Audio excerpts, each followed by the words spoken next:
Hello everyone, welcome back to my channel. অনেকদিন পর আবার আপনাদের মাঝে ফিরে আসলাম। আশা করছি সবাই ভালো আছেন। তো আজকে আমি আপনাদের সাথে শেয়ার করতে যাচ্ছি ভেজিটেবল চিকেন রোল। তো কিভাবে ভেজিটেবল চিকেন রোলটা বানাতে হয় তা আজকে আমি আপনাদের সাথে A to Z শেয়ার করব। তাই আপনাদেরকে এই ভিডিওটা প্রথম থেকে শেষ পর্যন্ত দেখতে হবে, কেননা এটার প্রতিটা স্টেপ খুবই গুরুত্বপূর্ণ। তাই ভিডিওটা কিন্তু কোনোভাবেই স্কিপ করা যাবে না। দেখা যায় অনেকে ভিডিওটা প্রথম একটু দেখে পরে আর দেখেন না, যার কারণে আপনারা যখন বাসায় তৈরি করেন পরে পারফেক্ট হয় না। তো পরে অনেকেই বলেন যে আপু আপনার মতন বানিয়েছি কিন্তু হচ্ছে না। তাই ভিডিও কোনোভাবেই স্কিপ না করে সম্পূর্ণ দেখতে থাকবেন। তো চলুন কথা না বাড়িয়ে মূল ভিডিওতে চলে যাওয়া যাক। তো শুরুতে একটা বাটির মধ্যে আমি 2 কাপ ময়দা নিয়ে নিয়েছি। আর এখন দিয়ে দিব একটা ডিম, সাথে দিয়ে দিচ্ছি হাফ চামচের মতো লবণ। এখন দিয়ে দিব এখানে 1 কাপ নরমাল তাপমাত্রার পানি। চাইলে এটার পরিবর্তে আপনারা গরুর দুধও ব্যবহার করতে পারেন, এতে কিন্তু রোলটা খেতে খুব ভালো লাগবে। যাই হোক, এখানে পানি কতটুক লাগবে বা কত কাপ পানি দিতে হবে সেটা সম্পূর্ণ নির্ভর করবে আপনার ডোটা গোলার পরে। তো আমি আবারও পানি দিয়ে দিচ্ছি। আমি তো শুরুতেই বলেছি যে কতটুক পানি লাগবে সেটা সম্পূর্ণ নির্ভর করবে এটা ডোটা যখন আমি মথে নেব তার উপর। ডোটা তৈরি করার সময় তাড়াহুড়া করার প্রয়োজন নেই, আপনারা ধৈর্য সহকারে ডোটা তৈরি করবেন। দেখবেন পরবর্তীতে কিন্তু আপনার রোলটা খুবই পারফেক্ট হবে। আর যতক্ষণ পর্যন্ত এরকম একটা পারফেক্ট ডো তৈরি না হবে ততক্ষণ পর্যন্ত আপনারা পানি দিয়ে এভাবে নাড়তে থাকবেন। তো এখান থেকে আমি 1 কাপ ব্যাটারটা সরিয়ে রাখবো। পরবর্তীতে যখন আমি রোল তৈরি করতে যাব তখন এটাকে ড্রিপ করে ব্রেড ক্রামে ভরিয়ে দেব।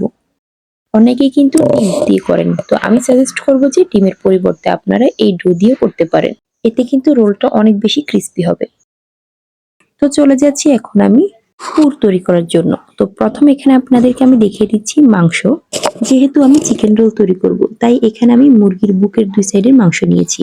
আর পাশে যে বেগুনগুলো দেখছেন ওগুলোকে স্কিপ করবে, কারণ এগুলো আমি নিজের ঘরে ভর্তা তৈরি করার জন্য ভাপে দিচ্ছি। যাই হোক, তো আমি মাংসগুলো সিদ্ধ হয়ে গিয়েছে। তো এগুলাকে আমি একটা কাঁটা চামচ দিয়ে এভাবে আঁচড়ে নিয়েছি। চাইলে আপনারা ছুরি দিয়ে এভাবে কুচি করতে পারেন। তো এখন পুর তৈরি করার জন্য সবজি ভাজি করতে হবে।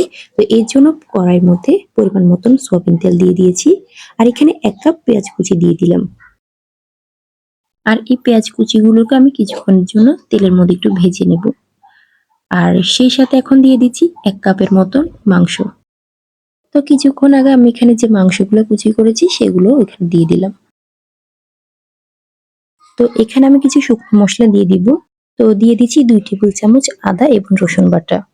দিয়ে দিচ্ছি হলুদের গুঁড়ো হাফ টেবিল চামচ। আর দিয়ে দিচ্ছি লাল মরিচের গুঁড়ো, জিরের গুঁড়ো, ধনে পাতার গুঁড়ো এবং সাদা গোলমরিচের গুঁড়ো 1 টেবিল চামচ। তো সবগুলোকে এখন আমি একসাথে দিয়ে দিচ্ছি। তো আমি একটা চামচ দিয়ে এখন মশলাগুলো একটু মিক্স করে নিচ্ছি। আর এখন এখানে আমি দিয়ে দিব স্বাদ মতন লবণ। আর সেই সাথে দিয়ে দিচ্ছি সয়া সস 1 চামচের মতন করে। তো সবগুলো শুকনো মশলা দিয়ে দেওয়ার পর এখন এখানে আমি দিয়ে দিব গাজর আর বাঁধাকপি কুচি।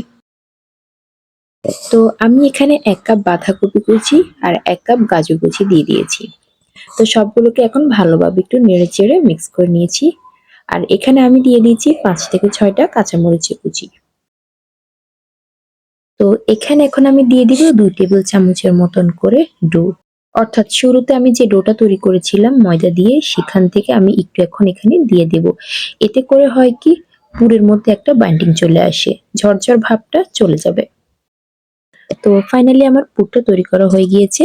এখন আমি চলে যাব পরবর্তী স্টেপে। তো এখন আমি তৈরি করব রোলের শীট। তো যার জন্য আমি একটা পাইপিং নিয়ে নিয়েছি, ভালো করে এটাকে মুছে নিয়েছি। আর চুলোর আঁচটা প্রথমে হাই হিট করে দিয়েছি, পরবর্তীতে কমিয়ে দিয়েছি।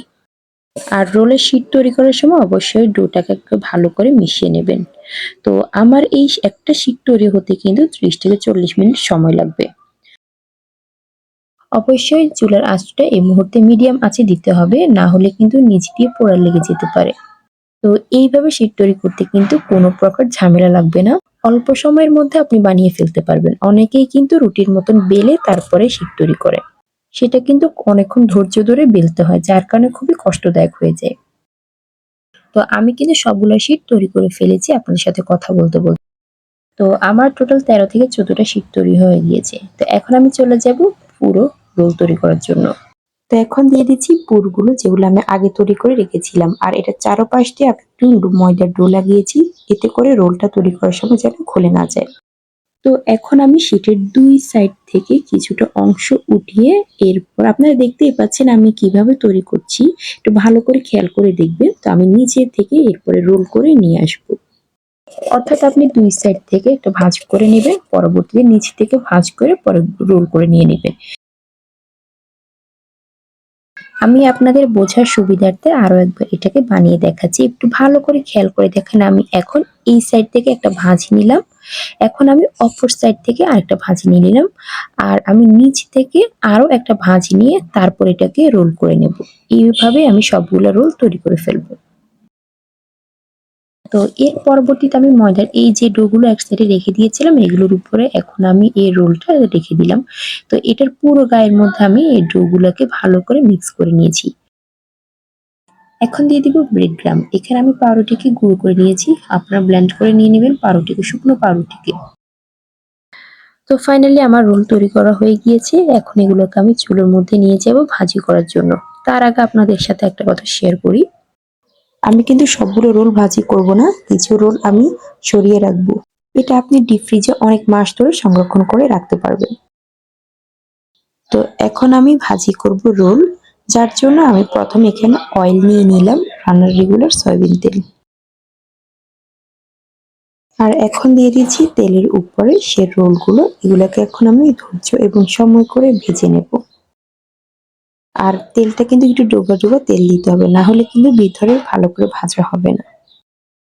তো প্রথমে চুলার আগুনটা হাই হিটে দিবেন, পরবর্তীতে একটু লো হিটে দিয়ে দিতে হবে। যদি প্রথম থেকে শেষ পর্যন্ত আপনি হাই হিটে দিতে থাকেন তাহলে কিন্তু এটা পুড়ে যাওয়ার সম্ভাবনা থাকে। যাই হোক আমার রোলগুলো ভাজতে কিন্তু 5 থেকে 6 মিনিটের মতন সময় লেগেছে। তো এখন আমি এগুলোকে তেল থেকে ঝরিয়ে উপরে উঠিয়ে নিচ্ছি। তো এই ছিল আমার আজকের ভিডিও। আশা করছি আপনাদের অনেক ভালো লেগে থাকবে। আর আপনারা রোলটা কিন্তু সস দিয়ে খেতে পারেন। আর সসের ভিডিও আমি আপনাদের সাথে শেয়ার করব। অবশ্যই চোখ রাখবেন আমার ইউটিউব চ্যানেলের মধ্যে। কিভাবে আমি টমেটো সস নিজেই তৈরি করেছি সেই ভিডিওটা আপনাদের সাথে অবশ্যই শেয়ার করব। তাই নতুন ভিডিও পাওয়ার জন্য অবশ্যই চোখ রাখবেন আমাদের এই ইউটিউব চ্যানেলের মধ্যে। আর সাবস্ক্রাইব করার জন্য অবশ্যই ভুলবেন না। ধন্যবাদ।